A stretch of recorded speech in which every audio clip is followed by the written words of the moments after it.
Yes, thank you.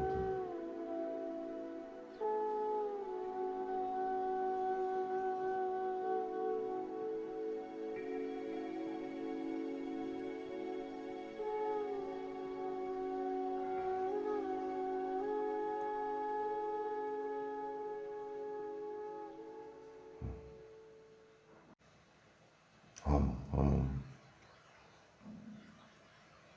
Omkaram bindu samyuktam nityam dhyayanti yoginaha kamadam mokshadam chaiva Omkaraya namo namaha Om Namah Shivaya Gurave Satchitananda Murtaye Nisprapanchaya Shantaya Niralambaya Tejase Om.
Om. Om. Om. Om.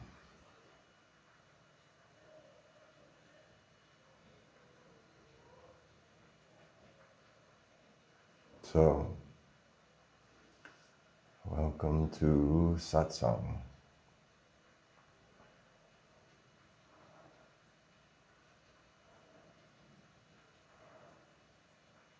Monday morning for most of you.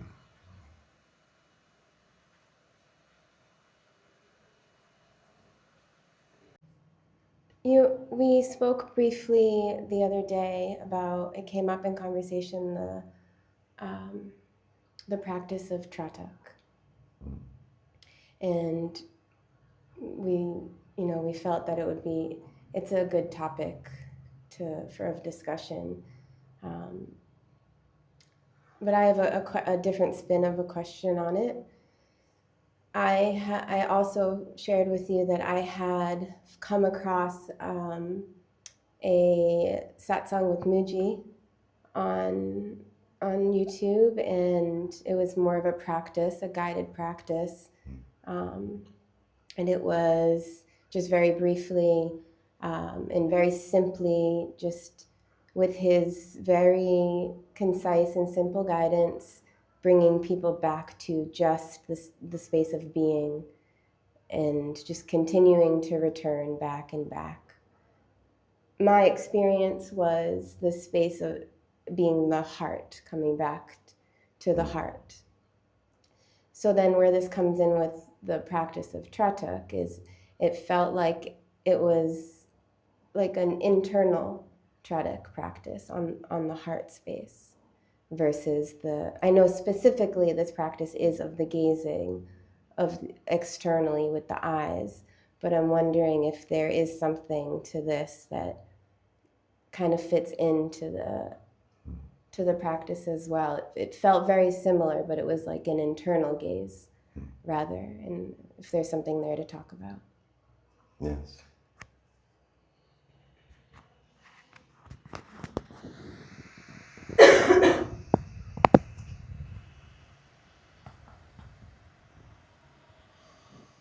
So, I'm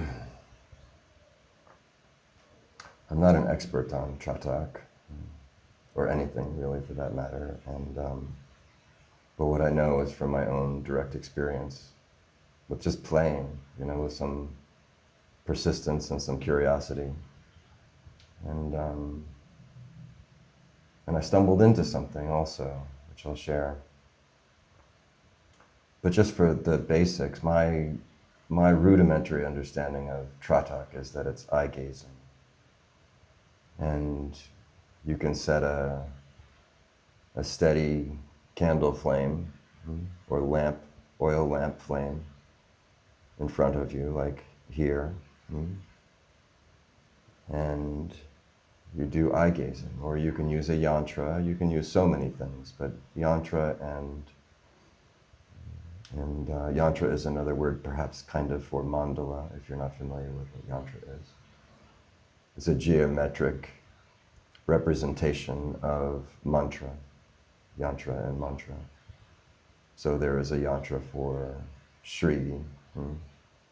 There's a mantra for Om Namah Shivaya. There's a mantra for Om Hrim Namah Shivaya, like this, a yantra. The mantra is the divinity, the particular deity, the sound in sound form, the deity in sound form, and the yantra is the deity in geometric form. They're non-different, the yogis say. So it can be a very powerful way of accessing, connecting, yoking with divinity.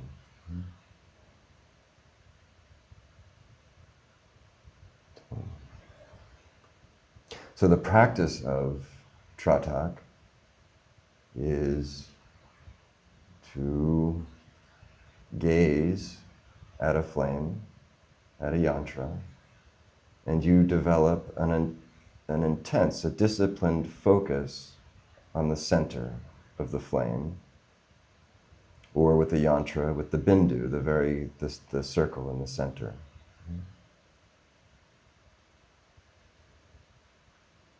And so there's an intense focus. Eyes are not blinking. There's intense focus, but the face and the eyes are very soft. So already you're balancing intensity and soft. So there's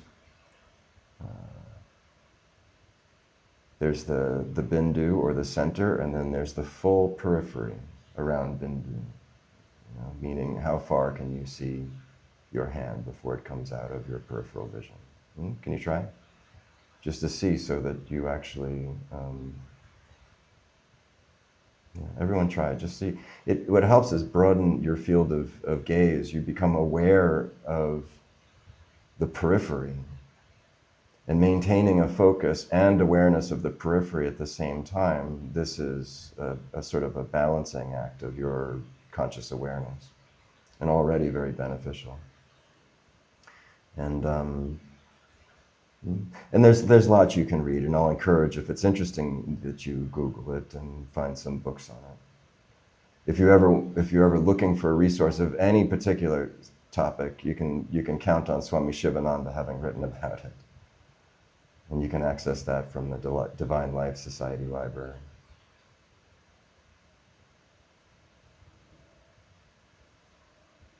So in this practice of Trataka, you can imagine the yantra superimposing on your forehead, and your forehead superimposing on the yantra. There's a merging of the two.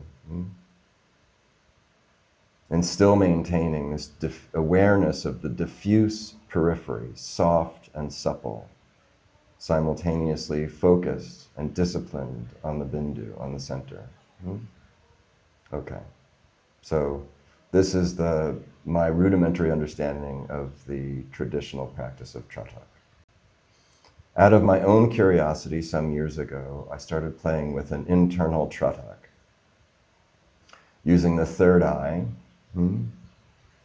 as a point of bindu, of the point of disciplined awareness, almost as if looking from outside in to my own third eye. And then the internal space, so there's the focus on bindu, which is third eye. You could say somewhere in proximity to pineal gland. And then diffuse awareness of the rest of the entire internal landscape, which is diffuse awareness of thoughts, emotions, bodily sensations, like this. And then shifted to the heart. And then the heart as bindu, and then locking, almost like a bandha, but a mudra bandha, if that makes sense. It's a lock where you lock into the heart. And the disciplined, focused gaze is to the heart, and in particular to the cave of the heart, if you've found it yet. And you're looking to there with diffuse awareness of the rest of your internal landscape. The you that you call you or think of you as you, with a supple, soft awareness, peripheral awareness. Now then, the disciplined focus remains on heart and then also proceeds from heart simultaneously. Proceeds from heart simultaneously, and you're looking from here, looking to there in a resonance. And this is the bindu, and the entire outer world is your soft, diffuse awareness. So there's a reversal. Your primary awareness is now internal, and your secondary peripheral awareness is external, through eyes, ears, smell primarily. You can include the wind on your skin and the taste in your mouth and these things. And this is your peripheral awareness. Our habit is, through our eyes, which we're heavily reliant on, our primary awareness is not only on external objects, but also on external objects that are moving, changing. So now the habit, the practice is moving the primary awareness on external objects that are in movement to an internal I sense that is unchanging. And then all of the environment, the internal environment is peripheral, and the external environment is peripheral even now to that, you see? And with some practice in meditation, sitting still, then you can take it into the world while you're doing dishes or cooking or driving to, well, maybe not driving to work is not a good idea at first. Because we can have sort of what we might call transcendental experiences doing this practice. And so it's something to be very gentle with. Don't be too aggressive, okay?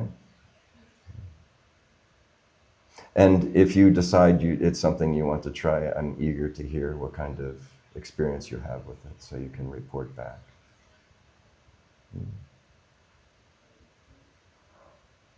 But what you're leaning into is a reversal There's a swapping. Mm. In the egoic entranced state of consciousness, I sense is almost peripheral to the world. Mm. That I is in the background. Mm. And world is in the foreground. Mm. And here we move I to the foreground and the world to background.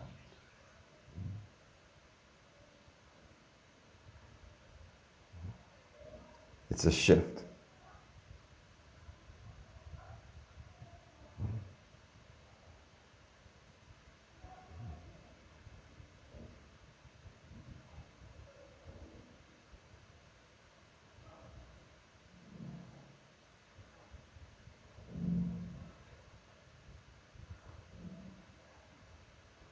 So I sense I,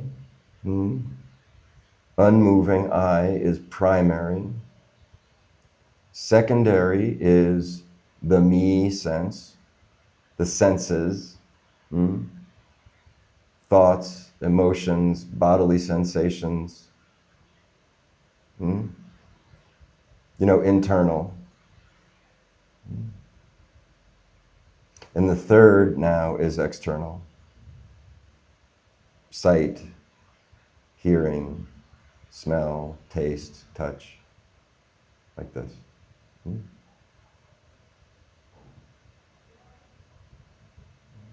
All of these three elements are constant.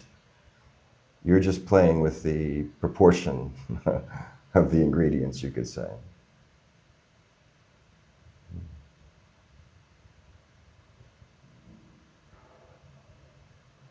It doesn't feel right to do now, but at some point maybe we can do a sort of a guided meditation, maybe later today, maybe some other satsang. But this is a very, very powerful practice, so please approach it with great humility and respect. Don't be too aggressive with it.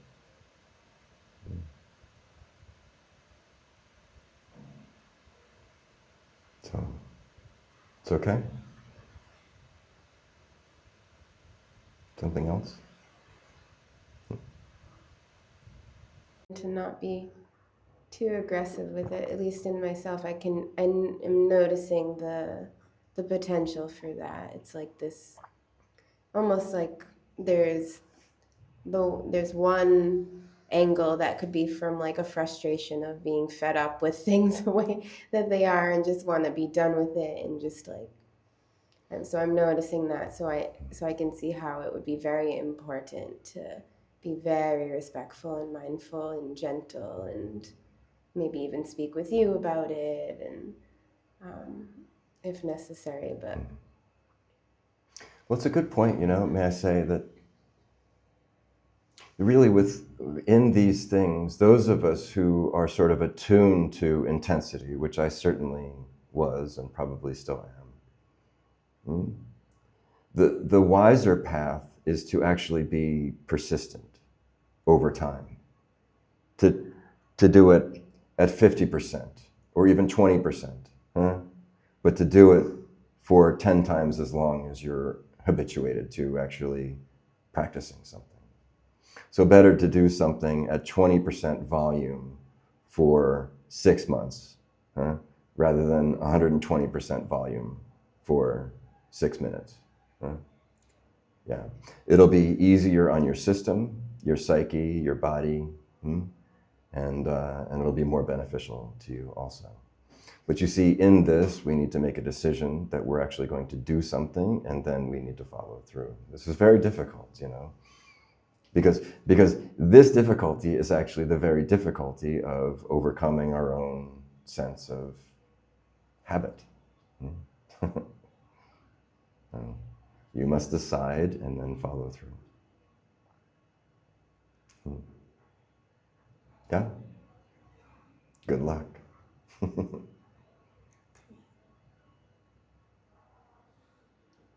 Ultimately, I guess I would say it this way, that this reversal, this field reversal, of the shifting of what's primary, secondary, and tertiary. The sense of being awake, of attuned to a peace and stability. It's like this. What is primary is I. Not the kind of I that's, that's self-centered and selfish. It's not that one. It's just stillness. It's just peace. You could say it's also love, I think, but maybe that would be even misunderstood. But that becomes primary. And then secondary, which is our own experience of ourselves, which we're so wound up in, most of the time. What we were saying earlier, it was really quite good. It was, if you're not aware of your thoughts, then you're lost in thought. Huh? Or if we're not aware of our thoughts, we are our thoughts, and then we're lost. You see? So this focus on the stillness, and even relative stillness will do, then we can see the movement of the me, the personality, the psychology, the thought patterns, the emotional patterns, the habits. You become aware of it. Until you're aware of it, it's actually what you call you. and if we're not aware of it, then we're lost. It's a position where only frustration is possible.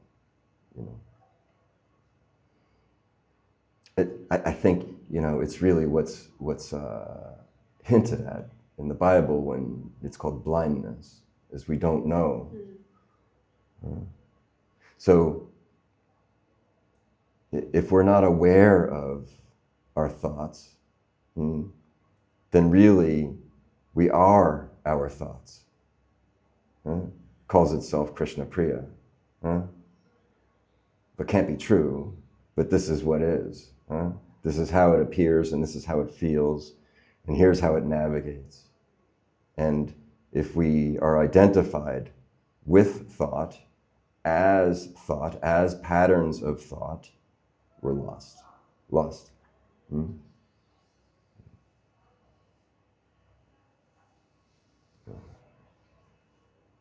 So practices like this, or even just simple mindfulness, can attempt to bring our own thoughts into our awareness.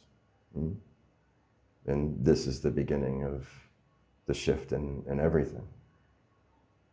Because once you see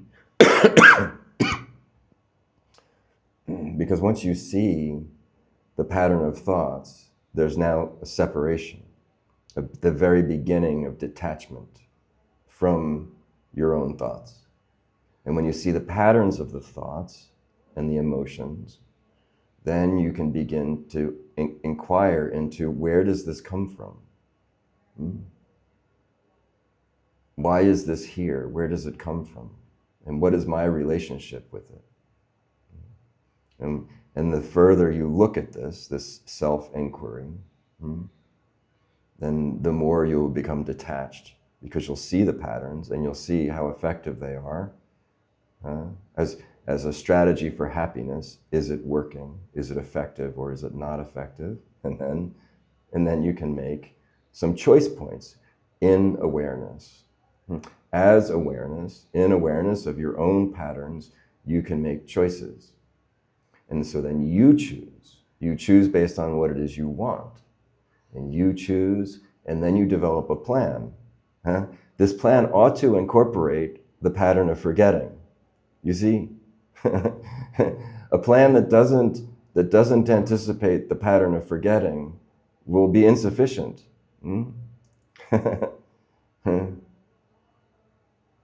Some structure in our lives, some discipline, some repetition to create a new habit, we could say. It's so simple, but so difficult. Some reminder to return to the practice. I think they generally say that if you make a decision and engage in a new practice, that you can create a new habit in something like 45 days. I think this is what's said in psychology or neuroscience. I think 90 is an easy start, 90 days.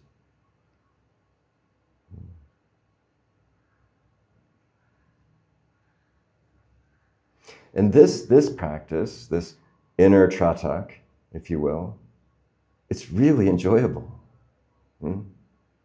Might as well be. And then when you get some sense of it, kind of like surfing or riding a bike, you have like, you somehow know what the mix is. You know what the proportion is. Somehow you just kind of know, and you're balanced in it in a new way. And then you can take it into the world. At first you take it into your asana practice. You do your entire sequence completely focused, totally focused on the eye sense. Even the breath now is peripheral, you see? Or doing the dishes, or, responding to emails.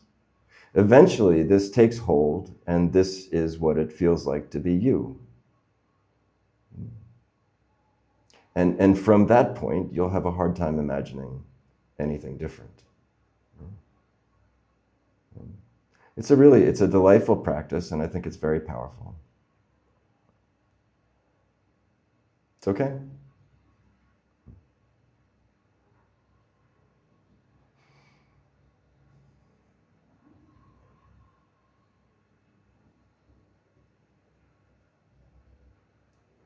One last thing. Yes, please. Something that kind of, because I'm practicing now, of course, as we're here. And one thing that reminded itself of me that you often talk about just in general as a practice that that proved to be very helpful in this moment to bring in to the practice, to not reach that point of too intense, is to smile. That's a great reminder. Thank you. And if not just on the face, but in the heart, to let it soften there, and that just completely softened the whole practice. Yeah, it's perfect. What a beautiful reminder. Thank you for that. Even in the greatest,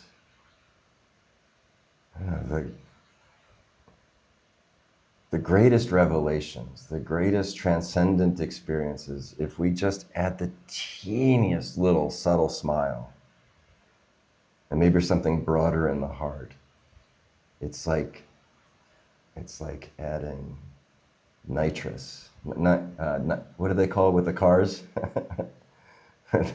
they inject. I don't know. It's like a turbo effect. How's that? It's like jet fuel. You add a smile, just even the most subtle, truly, not mechanical, but there's a softness that happens that, and even very intense neti, we can navigate it so much easier with just that tiny little, who does the smile really well? Mona Lisa. Huh? This is the one.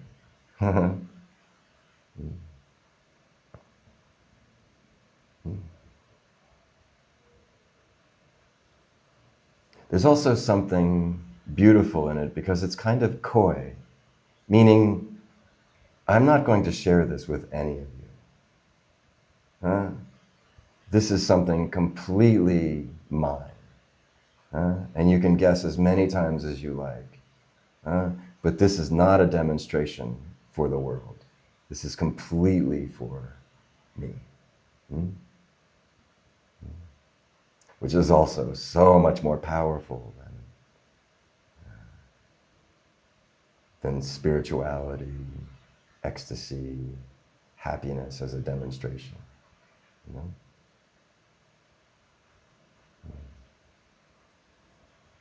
Well, thank you for that reminder.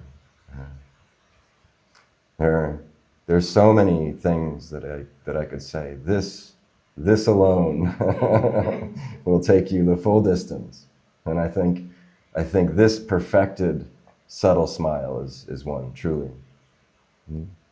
Because when you can perfect that smile, when your whole inner experience is completely annoyed and frustrated, even angry, outraged, and you just, not to deny or to quell, not to stifle the anger, but just to be balanced in it, to know that these things can happen simultaneously.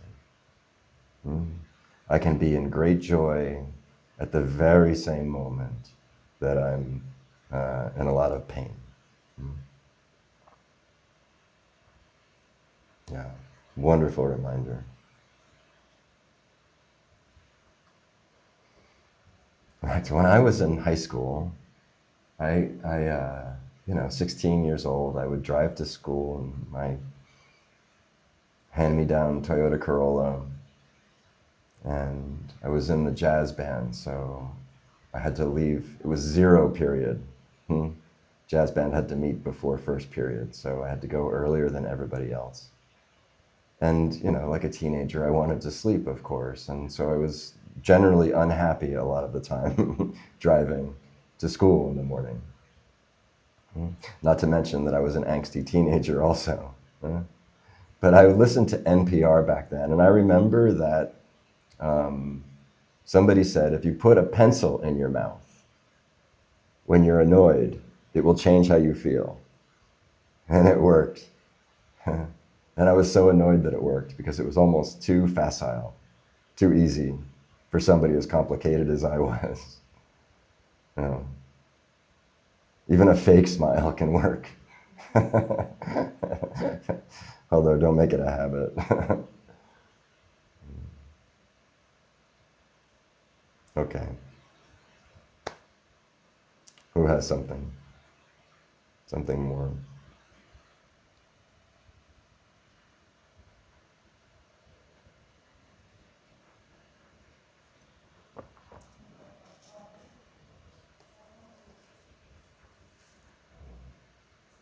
Maybe I can share something. Please. I think a couple of days ago, I sort of like spent the night sitting and meditating and reflecting in a temple that was closed. And the next day, I went back and found the priest, the temple keeper.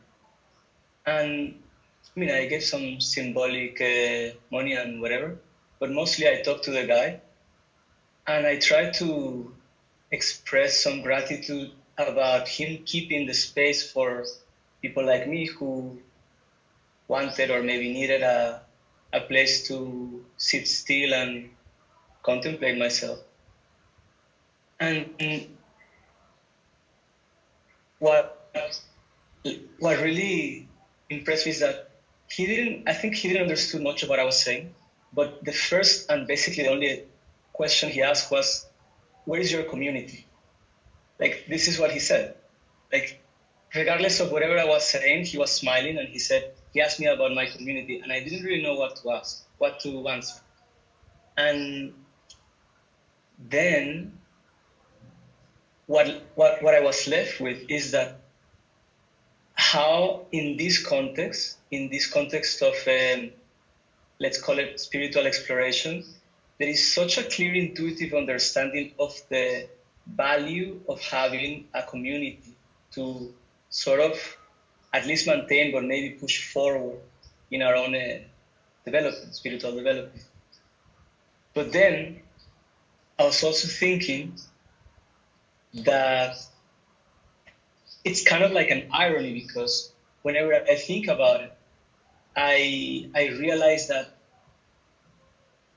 one of the main, if not the main thing that we struggle with is our impossibility to genuinely communicate or transfer our experience of the divine. This is entirely personal. It's something that we experience experience inside. There is no form of sharing it.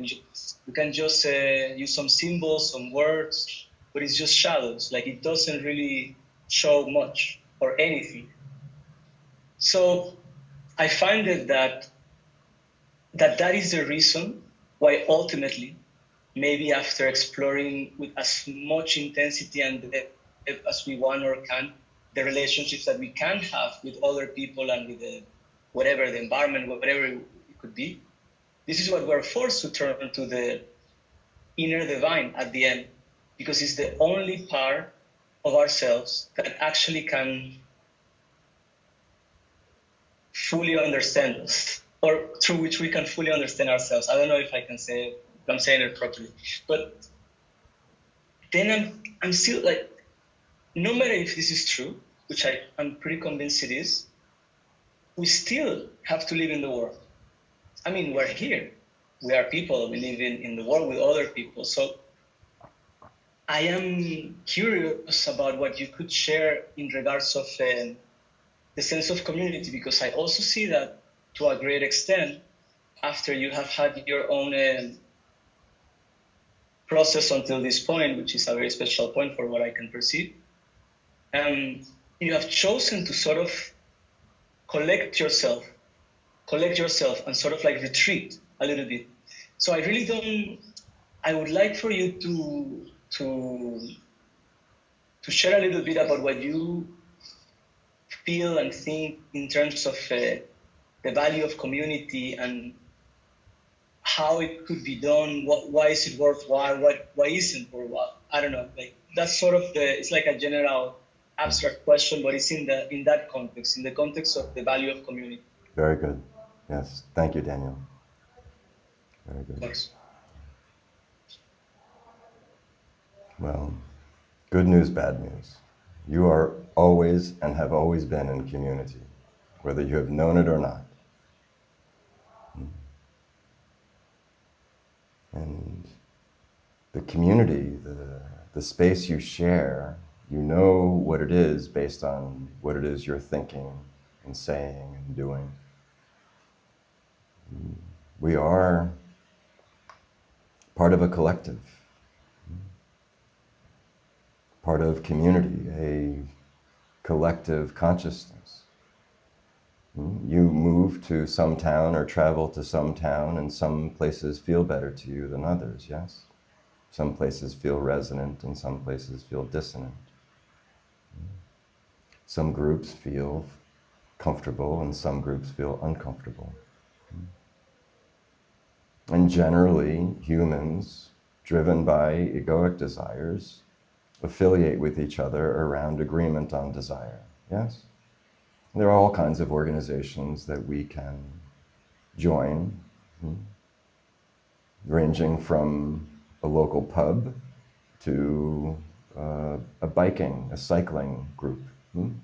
So many things. And we align to each other based on our desires, yes? Or also align to each other based on our fears. I think more and more, this is what we would call politics. You see, but the thing is, Daniel, it's already happening and has always been happening. And coming into awareness of this, you will see that we are porous. And when you spend time around people, you will become like them, and they, in part, a little bit like you. We're always sharing and receiving. And so, if you spend time with people who are focused on complaining, for example, it will be very tricky for you while you're still dependent in the soup of collective consciousness to be happy. And so this is when people move from, let me just say it this way, we move from community to Sangha, where for the most part, the collective desire is for something at least spiritual, at least not that. But so often in Sangha, so-called Sangha, ashram, there are still pockets of people who are still in the ashram, but engaging very much in the old way.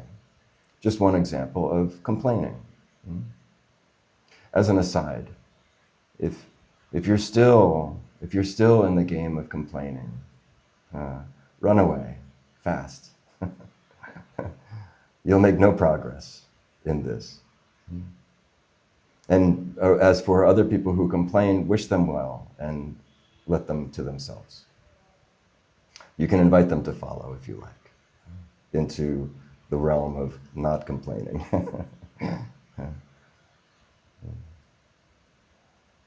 So we are always in this collective experience, a we. And then if you are become more and more discerning, you will become more and more refined in your thinking, in your emotions, in what you say and what you do. This is why Sangha is so important. It's why meditating in groups is so valuable to us, especially when we're new at it. Because the people who are experienced at meditating, they add this to the space that draws you in, that makes it easier for you to meditate. These meditators go to group meditation as a service. You see, they're there for you. And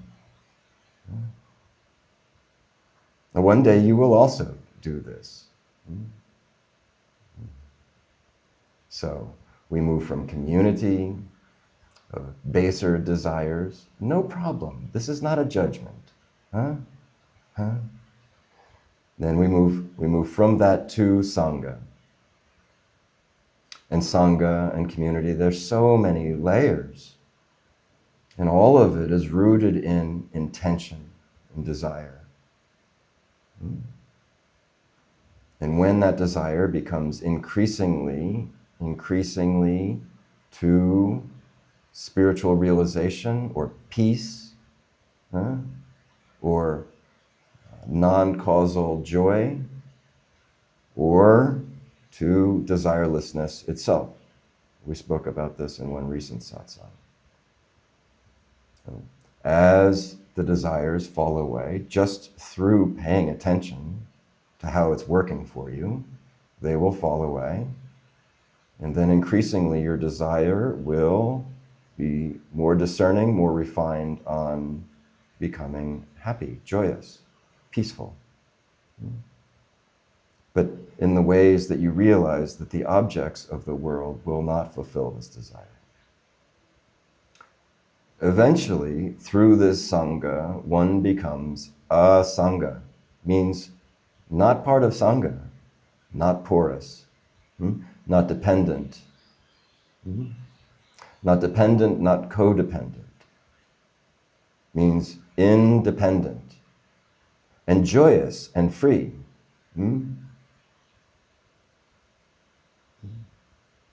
From here, many different things happen, and you can see how it expresses itself through the stories of saints and sages of history. In so many different ways it expresses itself.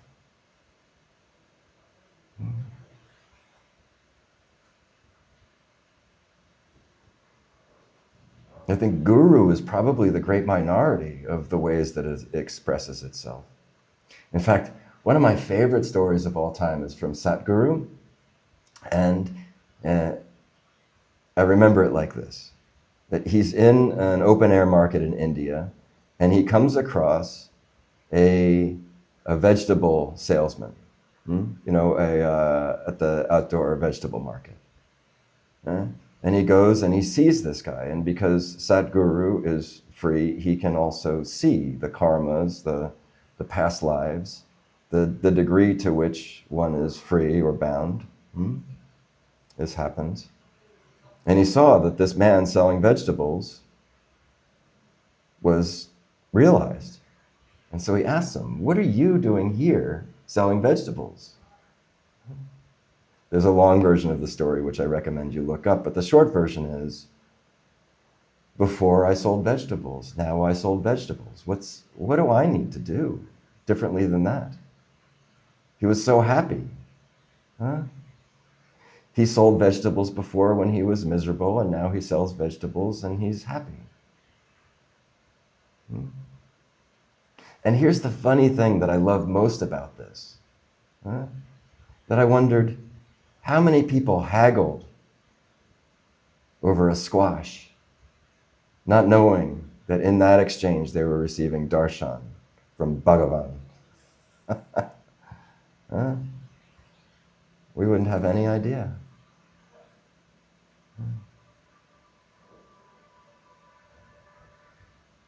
So,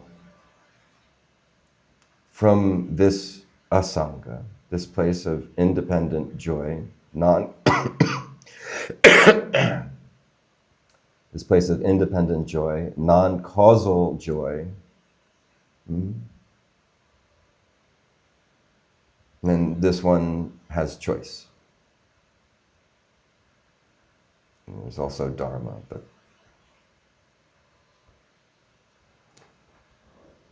when you, in your quiet, independent joy, there would be no need to move toward anything and no need to move away from anything. This is the absence of fear. This is fearlessness. Independent, fearless. The world will come to you. And you say yes or no.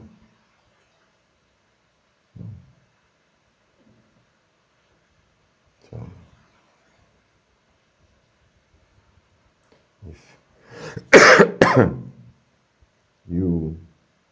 if you can hear and see where you are, and you know where you want to be, sometimes it's sufficient to know where you don't want to be. Sufficient to know how you don't want to feel, which means some indication of how you do want to feel. Go be with people who are that way.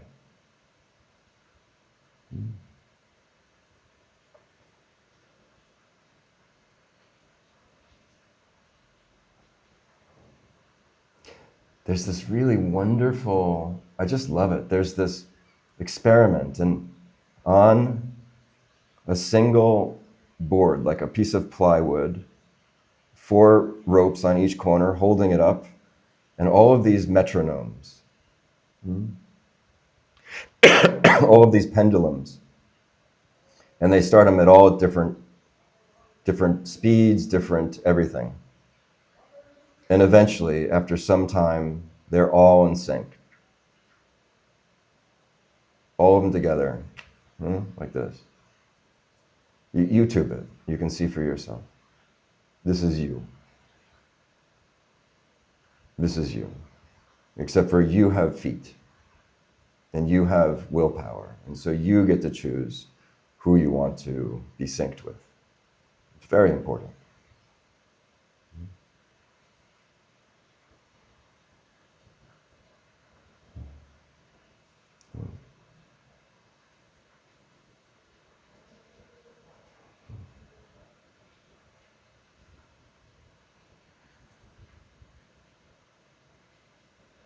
There's a funny thing about the little bit, the teeniest little bit of Asanga that I know for myself. I have become busier and more engaged and more intimate in my life as a result of just the teeniest little incremental increase in Asanga and independence, independent happiness. So busy, so engaged. So now for other ones, they could end up in a cave, I suspect, or just selling squash.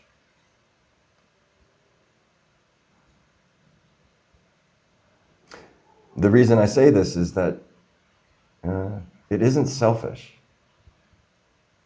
It isn't self-absorbed or arrogant in the way that we might anticipate that that would look like or feel like when we finally discard codependence.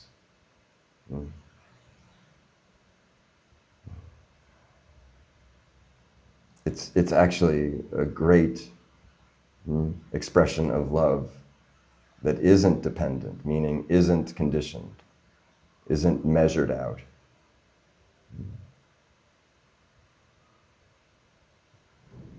Isn't given and then withdrawn like this.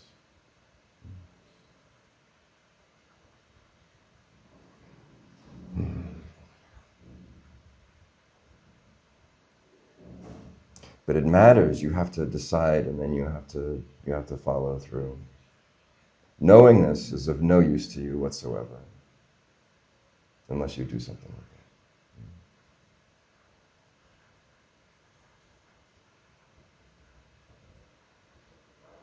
But truly, I tell you, if there's one thing you decide in this moment, is to never, ever, ever complain again. It's like cursing yourself every single time. And you don't fix anybody else complaining, okay? That's not your job.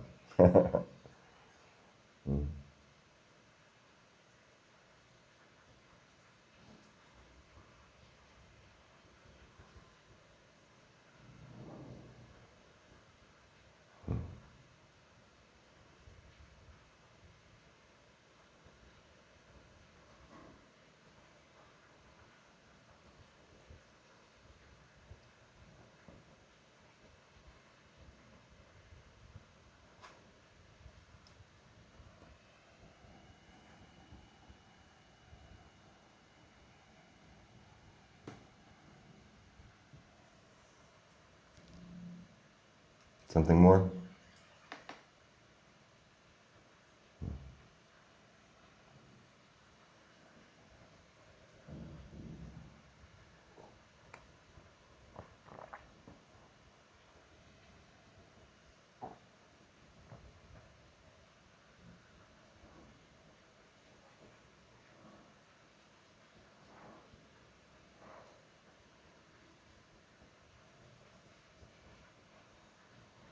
Yana.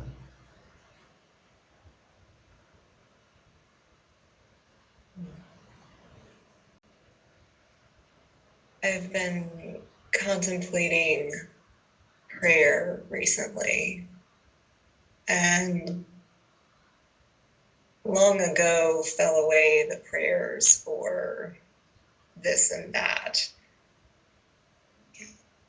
May I go to India? May I get this job? Because who am I to say or to know what is good for me or what is meant for me? And then the prayer shifted more to a, please take away this suffering. Please help.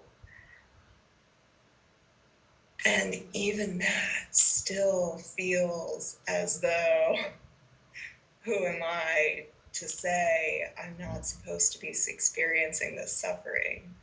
Even this is attraction and aversion, and to ask of God something I have no business asking. And so then it's shifted to, please hold my feet to this fire. Let me sit in this and suffer this honestly so that I may be rid of it and through with it. Please keep me from running away from my mind, the suffering, whatever it happens to be. And this is the current expression, and it just has me contemplating the proper posture or orientation of prayer, the proper words for prayer, and then in that, seeing that any of it is perpetuating a sense of a false separate self, a dichotomy and a duality in a conversation, which brings me to Rupert Spira's oft saying that silence is the highest form of prayer. And so that's been the contemplation. When there are words that want to come out, when the mind wants to have words in prayer, what is the proper orientation of those words? Beautiful. Everyone is always praying, and they don't always know it. Everything is a prayer. There's nothing that's not prayer. Every single thought. Huh? And it said, ask and ye shall receive. The timing often doesn't suit us when it's something we want and aren't getting, and it doesn't suit us when it comes and we don't want it. But you're always praying. There's never anything called not prayer. And conscious prayer, you must pray from where you are. As you are, honestly. When an infant cries, in that particular cry, the mother lactates. And she can't not move to the child.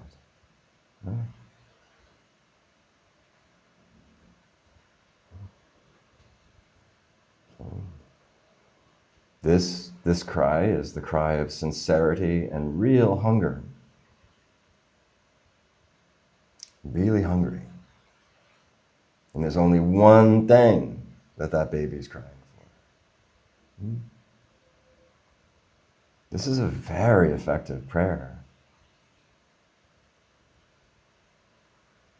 If you're praying to be rid of one of the two, your wisdom or your honesty, pray to be free of your wisdom.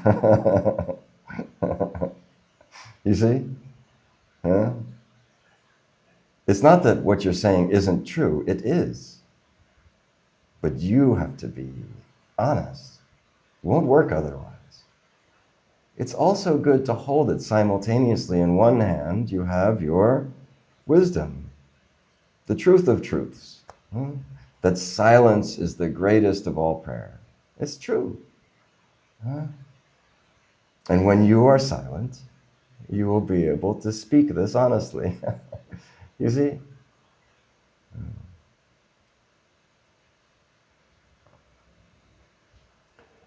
In a way to sort of personify it, God responds to sincerity alone. Would rather have your sincere anger towards even God than a false love.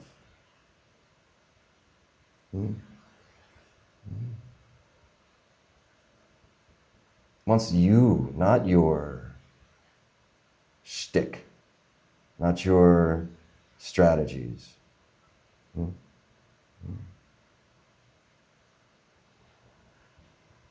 Wants you to come with absolute sincerity. And when you do, cannot resist you. Cannot resist you. The kind of crazy truth is that you are the only thing in the way of this. That the very moment you have a total, deep sincerity,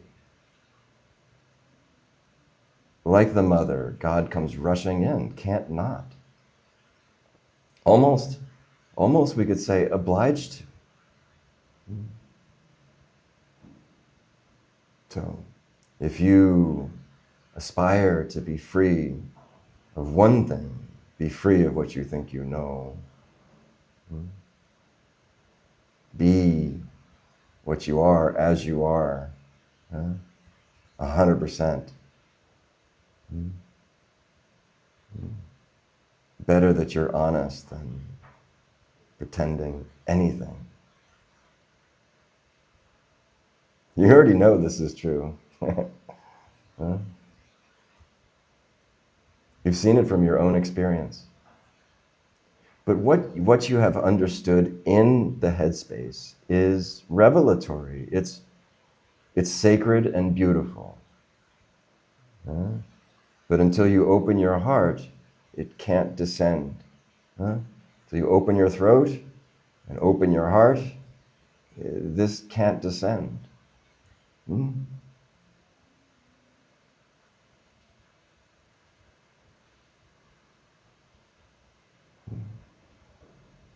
It's nice that, we have Rupert Spira. We have so many teachers that are accessible to us now on the internet. And it's true, It's true what he says. And that you've heard it and resonate with it this truly means you're on your way towards it. This balancing of honesty and truth is essential.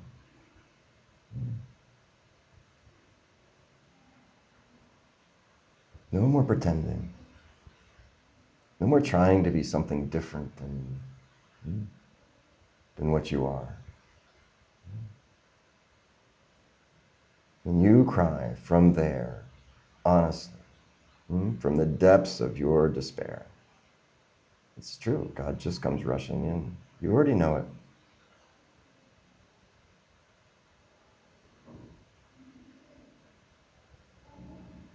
There's some other angle you want to explore, yes? No.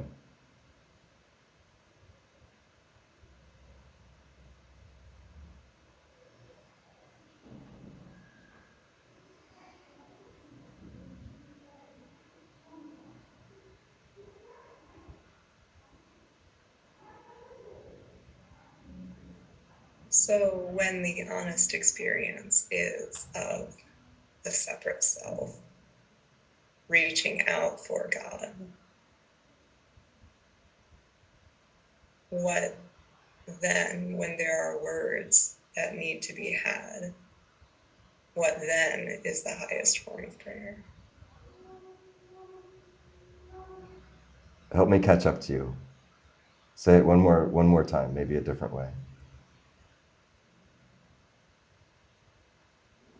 So when the honest experience is that I am a separate self, and I am the mind, and I am the thoughts, and I am the words that are happening in the mind,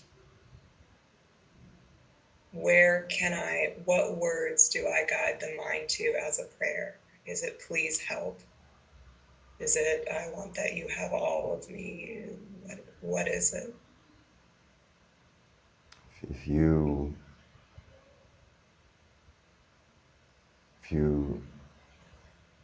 settle into the depths of your own heart and call from there,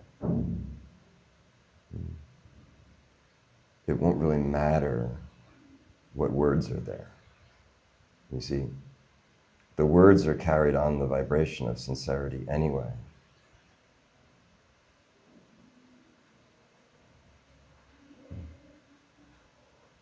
I actually had it happen one time where somebody whispered in my ear, "I hate you."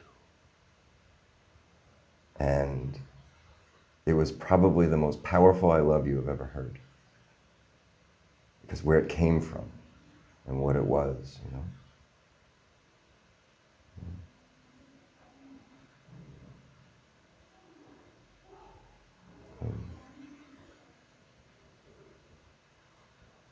When you learn how to cultivate this bhav,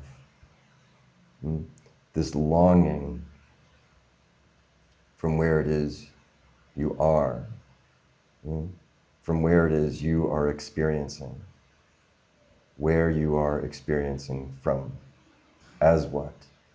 This is the one that must call.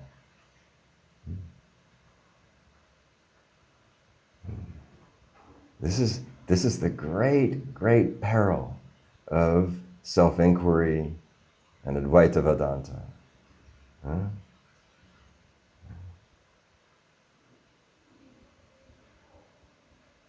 Too much in the mind. It's fine, Persist in it, Be sincere in your persistence in it. I'm not saying this is you, but be persistent in your, but then also be open to a shift.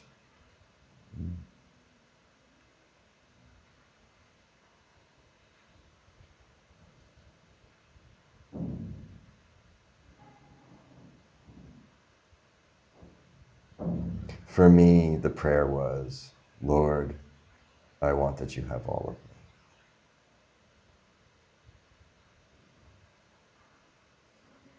That's what worked for me. And it started with something not in the depths. But through this prayer, I made my way to the heart.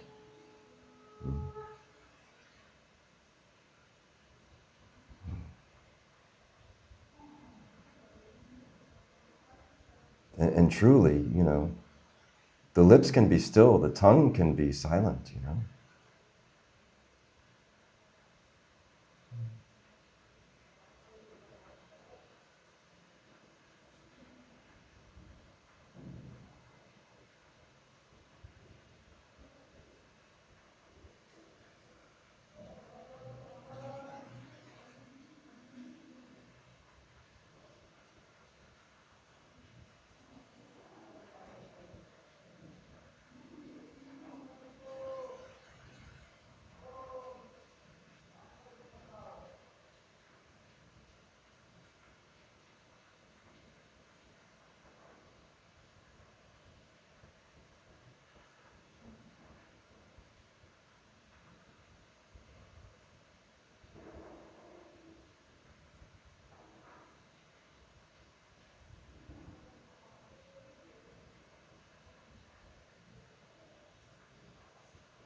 One time, some years ago, I was in this phase of years of persistent, incessant meditation.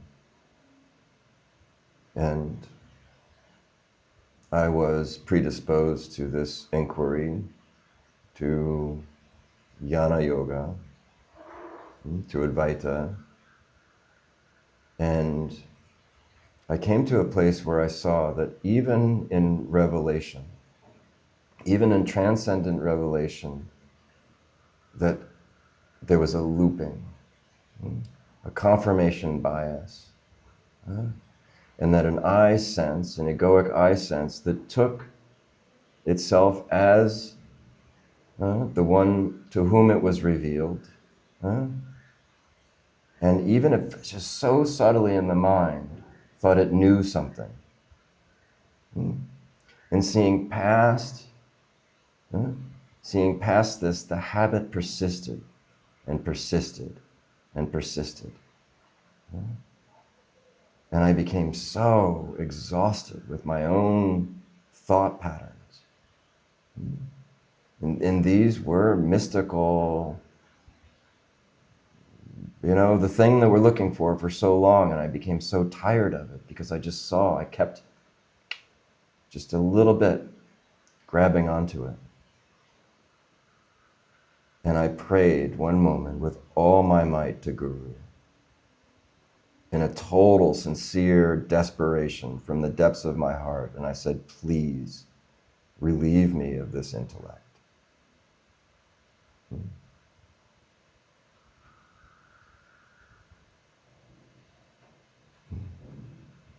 Take even my heart and give me your heart. I was so frustrated, so angry. I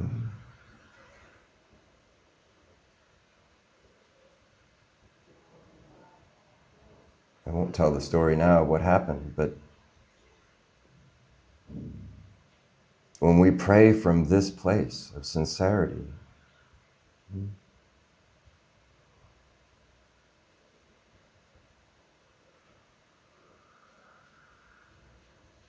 Like the mother, God comes, can't not. And this is a sincerity that can't be manufactured, it can't be bottled and sold, you know?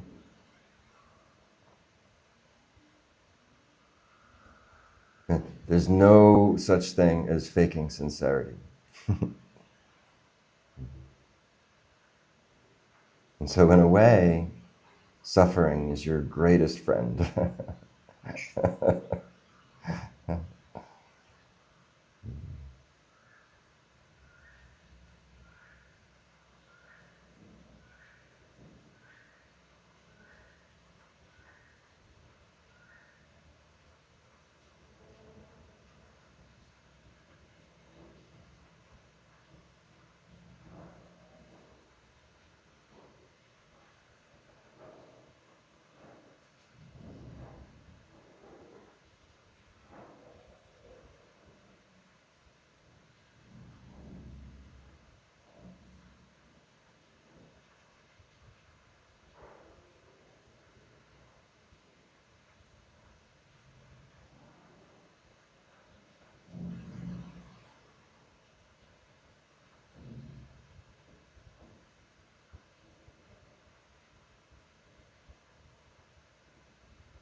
Now try this heart Trataka, just for fun.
There's some other powerful prayers too. Ho'oponopono.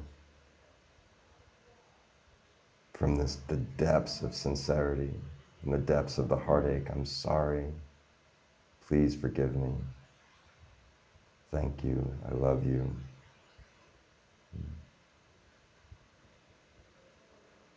Or Swami Shivananda's, Oh, adorable Lord. Very powerful. Our Father, who art in heaven, very powerful. What makes the prayer is where it's expressed from. Also, a very powerful prayer expressed from one's heart, Om.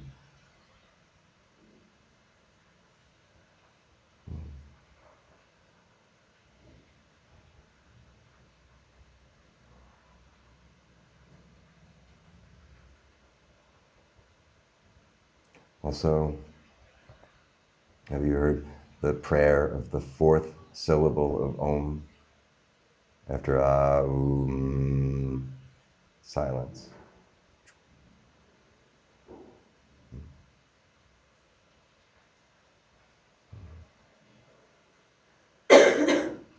Just like we were saying before, you know, it's not worth so much to know this.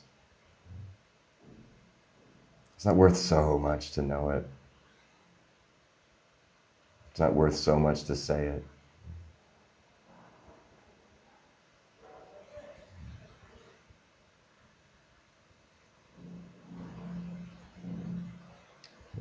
For each of us, at some point the suffering becomes great enough that we'll do it. You might as well start now.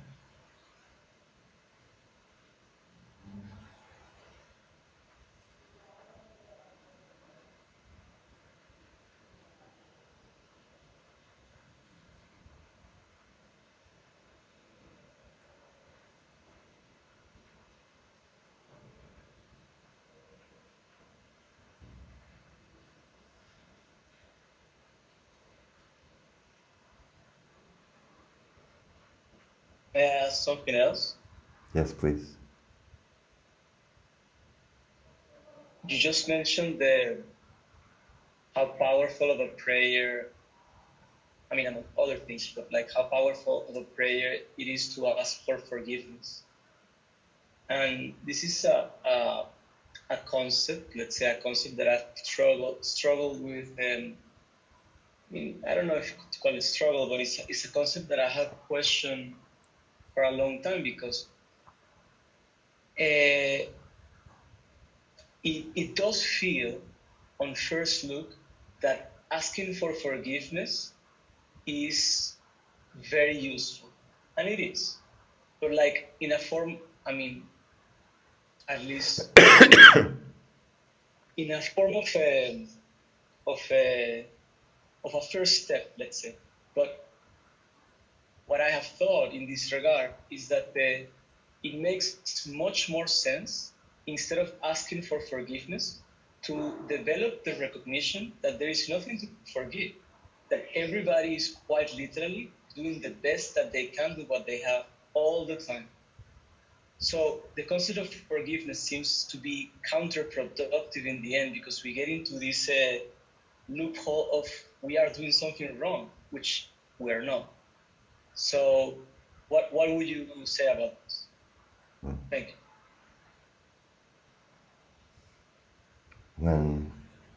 When you come to the place where you see experientially that it was already forgiven, that it's already forgiven, then that's time to allow forgiveness prayer to fall away.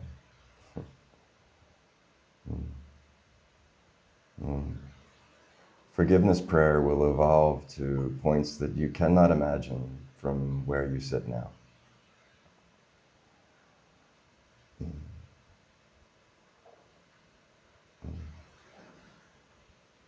There's this prayer by Christian monks, mea culpa, mea maxima culpa.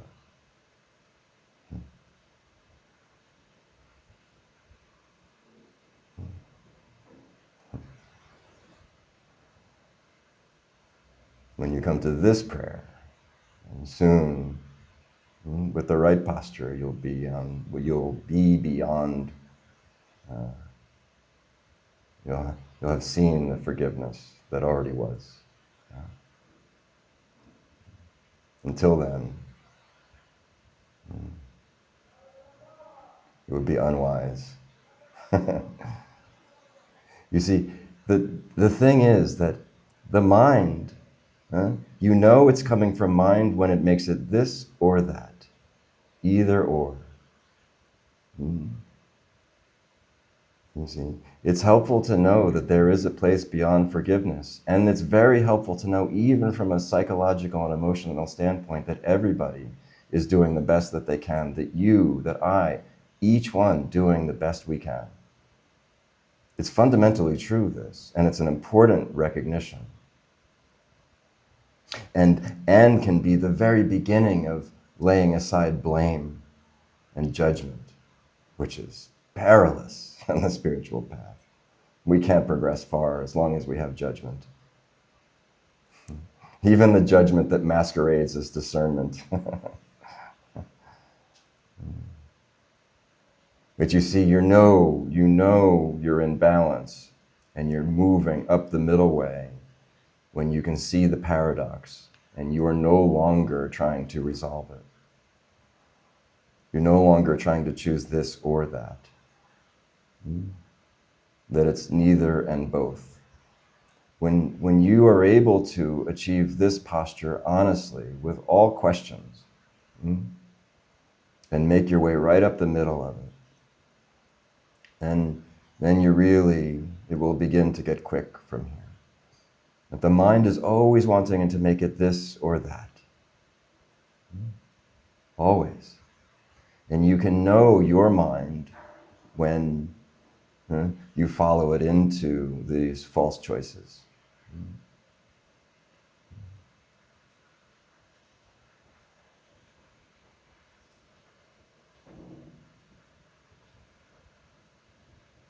Forgiveness prayers will take you to a depth of a place that you can't imagine. Really beautiful and powerful.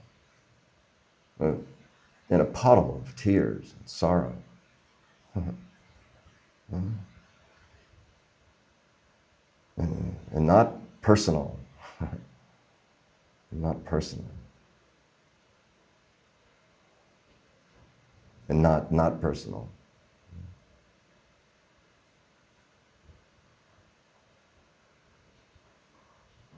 I'm a huge proponent of Ho'oponopono. Only from my own experience, doing it in earnest. Andrew, you want to say? Or you just... Yeah. I feel compelled to add one thing and then a request for a future satsang. But Daniel, I had a very similar, like I was smiling while you asked that question because the exact same thing was in my mind for some time as well. And I'd been hearing about these forgiveness practices and forgiveness prayers, and I was like, I don't need to do that. And they're like, and then Nataraj in one of the satsangs led a Ho'oponopono practice. And it's so interesting it came up because in my mind I wanted to ask you if you would lead another one in a future satsang. And I felt, I don't know how to describe it, but it moved a lot in me in that practice. And then I decided for my morning sadhana for the past, I think I've been doing it for like 40 days now. I've been doing Ho'oponopono just for like 10 minutes to the same person every morning, following that structure. And almost without fail, I cry every morning. And I've been, it's been kind of wild actually. I have been feeling, I don't know how to put words to it, but it feels like it's unearthing guilt stored at the depth of my soul and moving it up through tears as I'm doing it each morning. Some mornings are shallower, some mornings are deeper. But it's wild because I thought that I had that recognition that all is forgiven, everybody's doing their best they can. And then as I started doing the practice, I realized, whoa, no, Andrew, you have tons of guilt still stored in the depths of your being. You need to move this, So I felt the need to share that, and also, a request maybe on Friday if you would, or whenever, if you would lead us through another Ho'oponopono practice, because I personally would love to come back to it as a group now, having done it solitary a bit, and I think that maybe some other folks who are new to the group might benefit from it as well. Yes, wonderful. Yeah, and if you ask on Friday, then I'll remember, and then we'll do that. And can I just ask you real quick, some tangible benefits in the practice for you so far? Tangible benefits to Ho'oponopono, to your experience of life and relationship and being. Yeah, can I answer that question so I'm in London for another 2 weeks, and then I'll be back in Trinidad. It'll be very, very stark for me because this has been sort of like a mini solitary retreat. Yeah. I'll be very curious, specifically when I interact with my family again, my parents, my mom, my dad. That will be the total tell. But I can feel the shifts in myself already. I just can't give an honest answer to the question as yet. Beautiful. I love that. Thank you. Yeah.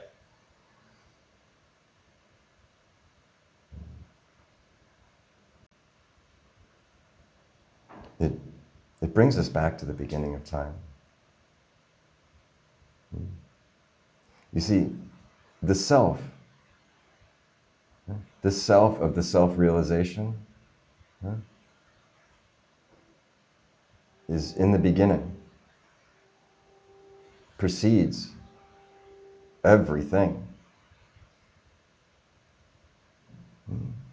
precedes Atman, precedes soul. Paramatman, Parabrahman, Before Abraham was, I am.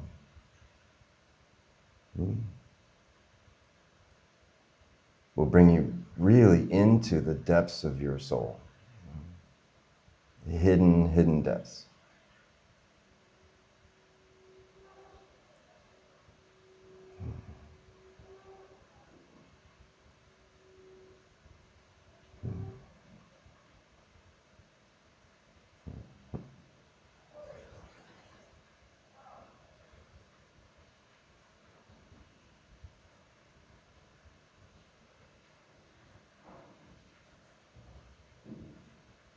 It takes so much courage too. Huh? It takes so much courage and so much persistence. But it's so worth it.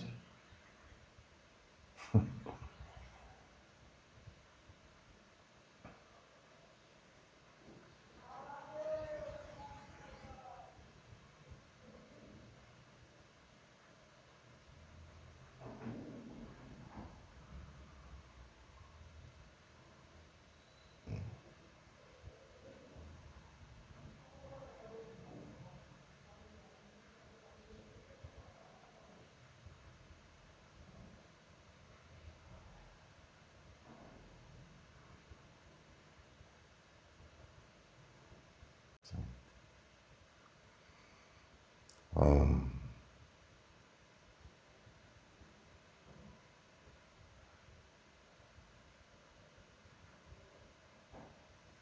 Loka samasta sukhino bhavantu.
These tears of ours are so powerfully cleansing.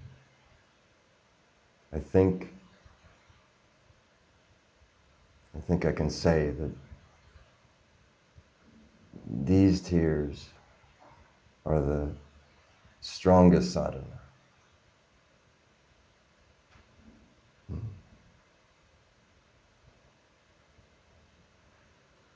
They're the greatest offering. That they're actually, in my view, sacred. The most powerful prayer, let's say.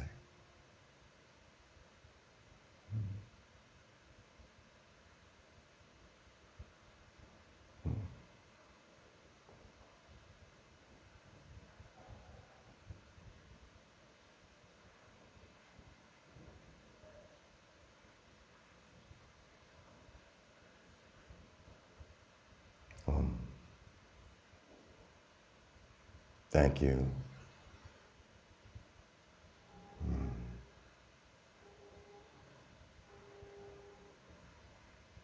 In a moment, just thank you to all of the teachers of all time. You know, they're so eager to help. We turn to that and we move right in. God has so many faces and so many tongues.